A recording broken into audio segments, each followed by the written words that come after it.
Kaylee McGhee White joins us now. Kaylee, what's with college towns and youth votes? Why are they pro-Hamas?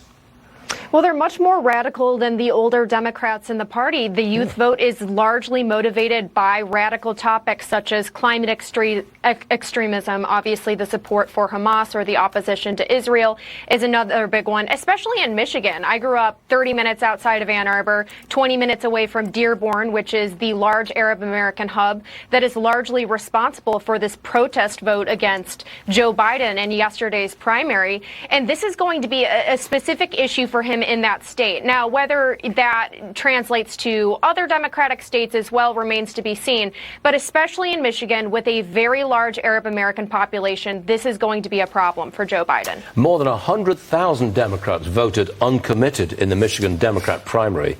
How big a problem is this for Biden going forward to other states which may have a similar demographic situation? Well, it reveals he has a serious enthusiasm problem.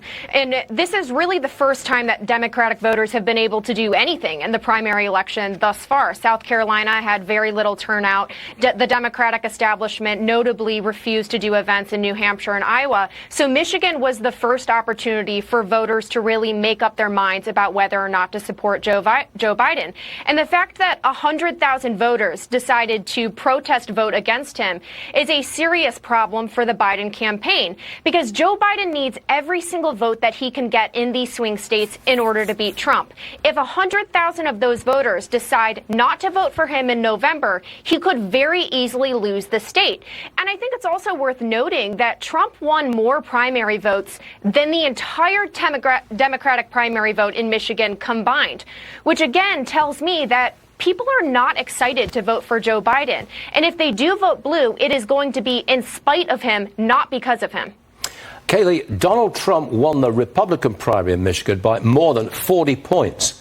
But Nikki Haley says she's sticking in the race until Super Tuesday. Can you tell me, do you have any idea what is Haley's goal in all of this?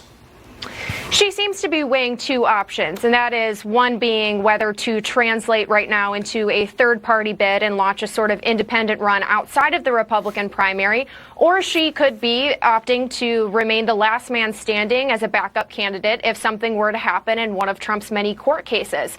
Neither of these are realistic options for her. At this point, she needs to realize that the only choice she has left is to figure out how to bow out of this primary and still maintain an influence in the Republican Party. And until she gets serious about doing that, she's dooming her political career. Oh, interesting. Dooming her political career. We'll end it right there. Kaylee McGhee White, thanks very much indeed. See you soon.